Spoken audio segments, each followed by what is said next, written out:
Filosofia.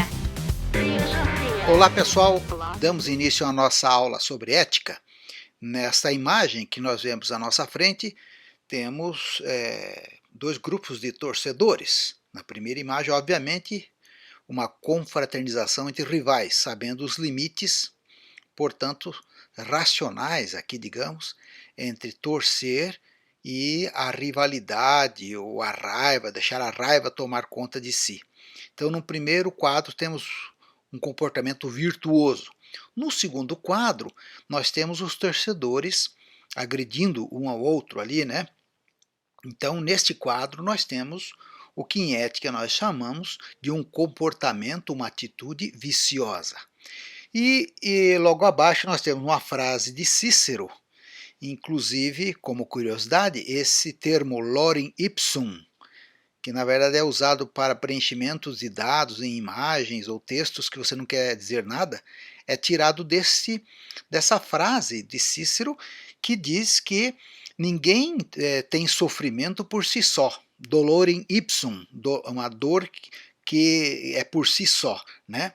Porque você gosta da dor. Você tem sofrimento porque você tem um objetivo, porque você tem uma causa, porque você tem um comportamento, tem uma regra, tem uma possibilidade de uma vida que lhe traz benefício do ponto de vista de felicidade e de liberdade. Então é nesses termos que nós começamos falando sobre ética. Então, em geral, os nossos costumes éticos, os controles da vida ética, eles são aprendidos. Por isso que às vezes a gente acha que eles acham que esses comportamentos, esses costumes são naturais, mas eles são, na verdade, sacralizados pelos costumes. A gente acha que é até uma coisa sagrada determinados comportamentos, mas eles são perfeitamente culturais. Então, o que faz a ética como filosofia da moral? A moral são basicamente os costumes. A ética é uma análise desses grandes costumes, do comportamento de uma pessoa para com outra, do comportamento da gente com a sociedade. Então, a ética questiona o que são, de onde vêm, para que valem os costumes. O que é vício, o que é virtude. São culturais e sociais, portanto. E também a ética, na filosofia, analisa essa ação humana do ponto de vista da sua responsabilidade e da liberdade. A ética começa com Sócrates, quando ele começou a perguntar se aquilo que a gente acha na sociedade, os costumes da sociedade, se são adequados ou inadequados, são para o bem ou são para o mal. E também o comportamento da pessoa, o caráter da pessoa, se são para o bem, se são para o mal, são adequados ou inadequados. Então, ele perguntava do ponto de vista dos valores para a sociedade e dos valores para a pessoa. Então, nós temos aí aparentemente um conflito, mas que para Sócrates não existia, porque o que é o bem para a sociedade deve ser o bem para a pessoa e vice-versa. Mas muitas pessoas, na época, achavam que não era bem isso. Tanto é que perseguiram Sócrates, porque o que valia para muitos era o bem de si, em prejuízo da sociedade, em detrimento da sociedade. Então Sócrates inaugura essa ética da consciência do agente moral. Né? Somente quem sabe, quem é racional, né? que pelo conhecimento, pelo aprimoramento do intelecto, sabe conhecer o que é o bem, o que é o mal para as pessoas e para a sociedade, as causas desse bem e desse mal e os fins para o que nós fazemos tal coisa, né, para si e para a sociedade. Aristóteles vai mais adiante e estabelece o termo praxis, né, ao contrário da técnica, que é um saber prático, né, como um carpinteiro que faz uma mesa. Portanto, o carpinteiro faz algo que se separa. Para ele, a praxis é aquilo que está na pessoa, é o comportamento e a prática da pessoa que diz o que a pessoa é. Então, praxis, em geral, na filosofia aristotélica, se dá basicamente na ética e na política. A ética na relação de si para com a sociedade, entre os membros, a política é o grande controle da vivência na polis. Então, a ética para Aristóteles é aquela prática, né, e aquela fala ou aquela atitude social que diz quem você é. então que não se separa de você. Se você faz uma coisa errada, rouba algo, portanto você é ladrão. Então roubar e ser ladrão está no mesmo ato em si, na mesma praxis, né? Aristóteles vai dizer o seguinte também, que além dessa questão de não se separar de você as atitudes, as falas e as ações, e que você pensa, também aquilo que não se muda, por exemplo, estações do ano, é o que nós chamamos de necessário por natureza. As coisas necessariamente têm que acontecer. E a ética não está no nível do necessário, está no nível do possível. Portanto, o que é possível pelo uso da razão. Você tem que ser racional para você evitar a conduta excessiva, né? Por exemplo, você vai comer, está com fome, que é necessário que você coma, da natureza, mas é possível que você controle. Então, pela razão, o excessivo, se você comer demais, é um vício. Se você controlar, é uma virtude. Portanto, você é livre e racional, né, para controlar. Então, Aristóteles inaugura essa ideia de que, pela razão, você define o que é o bem e o bom para si e para os outros, né? Então, como diz aqui nessa frase, a praxis, nós nos transformamos naquilo que praticamos. Né? Essa frase ele aplica esse ensinamento para o seu filho Nicômaco. Então, o legado tanto de Sócrates como de Aristóteles é que o ser humano pratica o bem e o bom, sobretudo o bem, né? Para a felicidade, porque o bom depois vai ser também vai se trocar um pouco com a questão da estética, né? Mas o bem que as pessoas praticam é para a felicidade, que deve ser guiada pela razão e está dentro daquilo que é possível e é desejável. Então eles inauguram, né, os gregos, esse embate entre o desejo e a razão. Somos passionais, nós temos uma vontade natural de várias coisas, de comer, de fazer sexo, de às vezes de tirar proveito dos outros, de não trabalhar e ganhar com o trabalho dos outros, assim por diante. Mas nós temos que usar a razão para dizer, olha, livremente eu escolho que isso é inadequado, crio uma regra para mim mesmo. Então, ética para os gregos é um controle, é uma ação moderada, virtuosa, guiado pela razão. O cristianismo, depois dos gregos, diferentemente dos gregos, diferentemente das outras religiões, não está ligada a uma nação, a fé numa nação, como os judeus, por exemplo, que Israel, né, era a terra prometida deles, a nação que vivia ali tinha um Deus ali. Mas sim, todos aqueles que resolvessem seguir um Deus seriam, portanto, uma premissa do cristianismo de um Deus único. Aqui nós temos uma pedra com o símbolo do X aqui, do Ki e do Rho, que é esse era, que são as iniciais de Cristo. O primeiro símbolo cristão está aqui, o peixe, o anzol, e o P e o... Não seria o P, seria o Rho, o som de R, né? E o Ki, Cristo, portanto, Cristo, né? Os cristãos, eles trabalham uma nova ideia, não mais só guiado pela razão, porque eles trabalham a ideia de que existiam leis, que existem mandamentos, em que esses mandamentos são de Deus. Então a virtude se define com a relação com Deus e não com a cidade. Então você tem que ser ético não para a cidade e para os outros, você tem que ser ético porque você se relaciona com Deus. Mas você é livre para escolher, você tem o livre-arbítrio, mas você é fraco porque você tem o pecado original. Então esses primeiros filósofos cristãos criam essas duas ideias do livre-arbítrio e do pecado original, portanto a nossa natureza é fraca, a gente precisa pedir ajuda para Deus para ajudar a resolver esses problemas do comportamento ético desejado como um dever. Nós temos o dever de seguir, portanto, normas divinas, porque isso é uma forma de você ser feliz. Então, a felicidade está em seguir as regras de Deus, portanto, a ideia do dever. Então, tem algumas virtudes que são ligadas a Deus, as teologais, né? Que são fé, esperança e caridade. As cardeais, que são do coração, que é coragem, justiça, temperança e prudência. E as morais, da convivência e sociedade, que é aquela de sobriedade, não comer demais, prodigalidade, não guardar muito dinheiro, trabalhar, não ser preguiçoso, castidade, não se exagerar na luxúria, né? Mansidão, de controlar a raiva, modesto, não ficar muito orgulhoso, e a generosidade, não ser invejoso. Então aqui está em inglês os 7 contrários de tudo isso que eu falei, que são as virtudes morais. Nós temos os pecados capitais, aquilo que leva a gente, são fatais, eles levam para a morte da pessoa e da sua alma, né? Então, o legado da filosofia cristã para a ética é que temos condutas morais impostas pelo dever, pelas leis divinas, as condutas imorais que as regras proíbem e a pessoa não pode fazer, e as condutas indiferentes, por exemplo, cozinhar, costurar, etc., que independe, não é nem imoral e nem moral, são indiferentes. Então, é o legado da cultura cristã.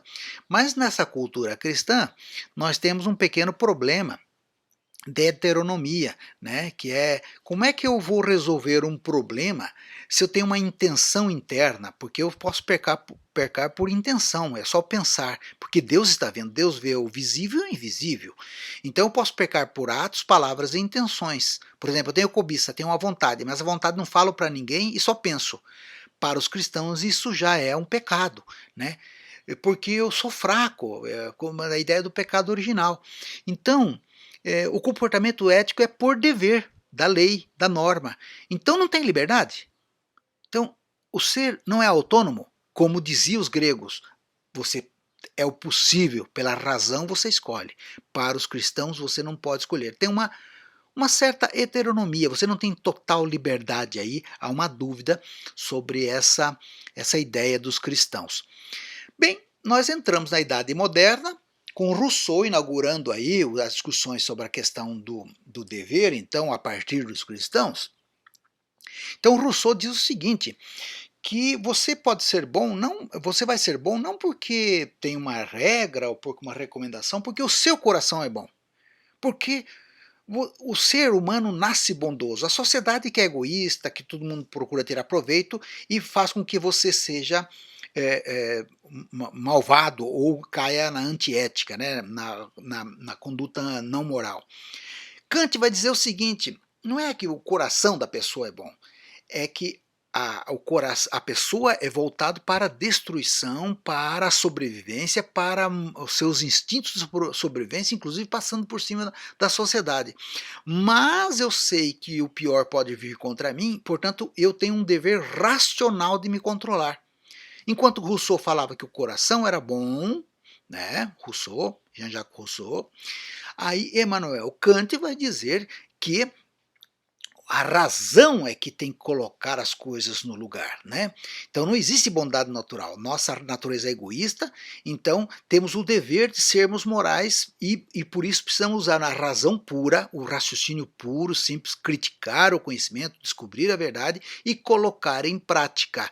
E aí Kant vai inaugurar o chamado imperativo categórico, que diz o seguinte, que nós temos uma diferença aí. Então eu vou dar um pequeno exemplo. No livro de Tobias da Bíblia, diz assim, não faça aos outros aquilo que não queres que faça a ti. Portanto, não faça aos outros. No livro de Mateus, já o ensinamento de Cristo, diz assim, faça aos outros aquilo que querem para ti. Portanto, já é uma perspectiva ética mais positiva ainda com Cristo, né? Kant vai além. Crie uma regra para ti, para você, como se fosse uma regra universal. Então, se você mentir para outro, você sabe que está mentindo, portanto, se a regra é ruim, mas ninguém vai ficar sabendo, mas imagine que aquela regra fosse universal, portanto, racionalmente você vai se condenar e você não vai mentir. Portanto, Kant vai trabalhar uma ideia de que, pelo imperativo categórico, de que você vai criar uma regra para si como se fosse universal. Todo o teu comportamento, a tua ideia, as tuas palavras, seja para si e para todo o universo uma grande decisão racionalmente correta, né? Interessante. Ambos, Rousseau e Kant vão trabalhar a ideia de que tem um nexo entre o dever e a liberdade. Se você cumprir esse dever racional ou do seu coração, você compatibiliza com a liberdade. Então a consciência moral, saber das consequências das coisas, né, são compatíveis e são inseparáveis da liberdade, né, que constrói junto a liberdade de todos.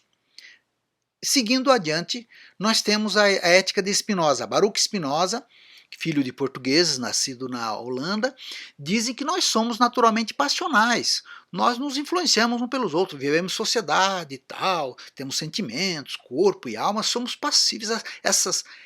Esses desejos são naturais. Então, se a gente não controlar os desejos, nós somos passivos. Agora, nós podemos, essas paixões não são boas nem más, elas elas podem ser algumas más ou algumas ruins, mas de acordo com a minha moderação que eu faço dela. Então eu tenho que ter um desejo de adotar aquela paixão mais para cá ou mais para lá, para ser ativo e controlar, para controlar esses desejos impulsivos, né? Então, para ele, o desejo é um ser determinado, aumentando, diminuindo nossa capacidade de agir. Ele vai dizer o seguinte, por exemplo, se você tiver que enfrentar um perigo para salvar algumas pessoas, então aquele ímpeto, aquela raiva, aqui você coloca ela ao máximo, porque o teu desejo é fazer essa força, né, a ajudar as pessoas. O vício é quando você, então, se deixa governar pela causa externa, não vai enfrentar o perigo para não salvar as pessoas porque você está com medo ou não tem aquela vontade determinada. Então diz assim que a servidão são as paixões tristes, né? Quanto mais fraco você é, mais passivo você é, e a virtude é transformar aquela passividade em atividade, você atuar e controlar todas as paixões, né? Uma razão forte, portanto, é uma razão alegre, né? Então a tradição filosófica vai dividir os filósofos, desde os gregos até Baruch Spinoza, em aqueles intelectualistas que acham que a ética é uma questão muito mais racional, e os voluntaristas que acham que é aquele que é racional, evidentemente, mas junto com a vontade da pessoa, digamos, um pouco mais de coração. Então, a primeira opção, ela é muito mais da consciência ética, e a segunda é a consciência ética com o senso moral, né? Então, ambos dizem que nós somos passionais e cabe à razão, portanto, estabelecer o limite. Pelo trabalho da inteligência, os intelectualistas, e pela vontade de controlar. Eu tenho vontade de controlar, né? Os voluntaristas, né? Quais são as convergências dessas duas concepções? Eu tenho necessidade de comer um bolo, né? Para a existência, preciso comer, ter o alimento. Mas, na medida que eu como muito, eu passo então a trabalhar aquela necessidade com prazer. Então é um exagero, né? Volta um pouquinho às origens gregas, né, do controle dos seus impulsos. Nós somos, e também tem um detalhe aqui, ambos, intelectualistas e voluntaristas, entendem que nós somos seres desejantes. Nós temos paixões, temos pulsões, e essas pulsões, por exemplo, do sexo, né, ou da fome, né, da gula, então matar a fome, necessidade. Da fome, matando a fome, eu continuo comendo porque é gostoso, aí eu passo para a gula, então que já o próprio cristianismo considerou um vício, né? E também os intelectualistas e voluntaristas vão considerar um vício. Então, necessidade é para a existência, desejo é aquilo que é prazer além da necessidade. Então, nesse sentido, a vontade é um ato voluntário. Eu tenho vontade de controlar, é um esforço, um discernimento, refere-se ao possível, né? Desejo é paixão, é impulso, é instinto. Vontade é decisão. A vontade está ligada à questão ética. A vontade é uma decisão ética. A vontade implica reflexão, tempo e demora na satisfação. Portanto, é um trabalho intelectual importante. Na concepção intelectualista, a inteligência orienta a vontade. Na concepção voluntarista, a vontade boa educa o desejo e a má perverte-o, né? Então a consciência, desejo e vontade formam o campo da vida ética para a filosofia moderna. Então, a filosofia da moral, portanto, busca os conhecimentos, motivações, intenções e os fins para controle dessa vontade, né? O controle desse desejo pela vontade. Então, consciência e desejo tem consciência das coisas, tem desejo das coisas, mas tudo controlado pela vontade. Bom, agora vamos passar para as emoções, né? Agora, um novo momento nasce com Nietzsche, por exemplo, que ele trabalha a ideia de que a questão ética também tem o emotivismo ético, né? O fundamento não está na razão, mas na emoção, né?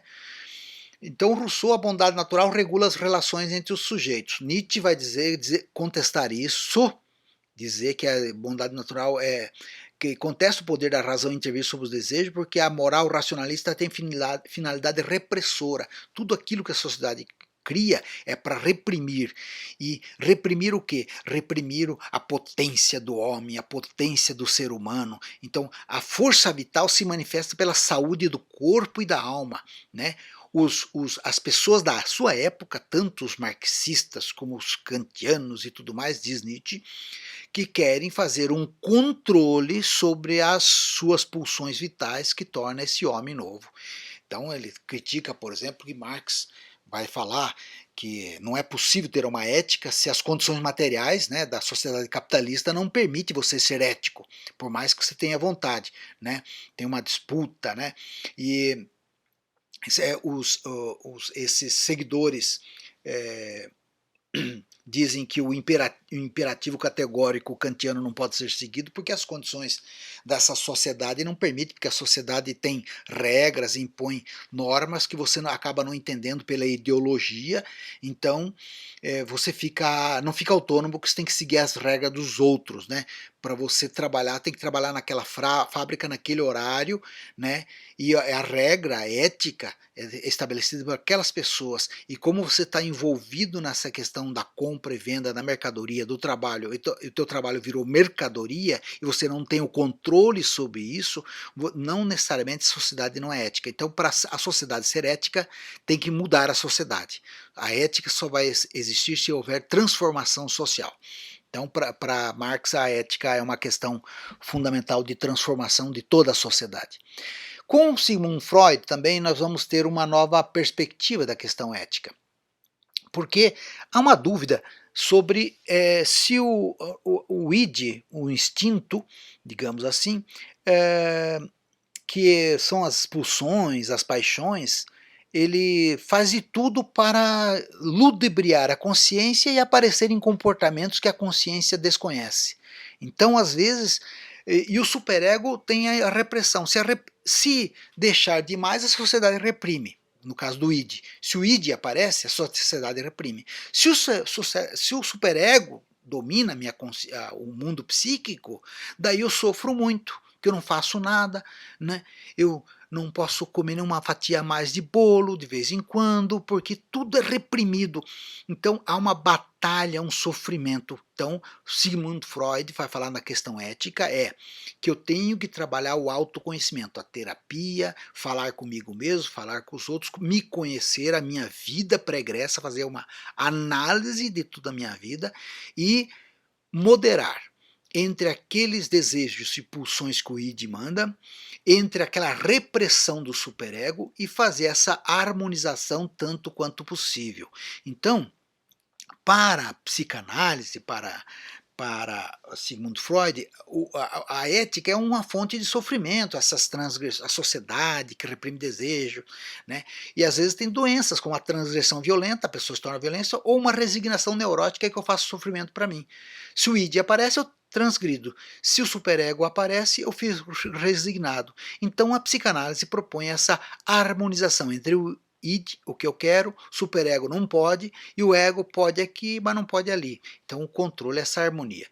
Bem, gente, então, pela consciência e pela vontade livre, né, nós podemos controlar essa questão pela análise da psicologia de Freud, psicanálise. Bom, então, gente, para a filosofia, ética é uma filosofia da moral, análise da moral, do comportamento da sociedade e de nós mesmos. Vimos rapidamente um tópico de cada pessoa. Somos eticamente livres e responsáveis porque aprendemos a separar as fronteiras entre o permitido e o proibido, e o ideal é com pouca violência interna para nós mesmos e externa.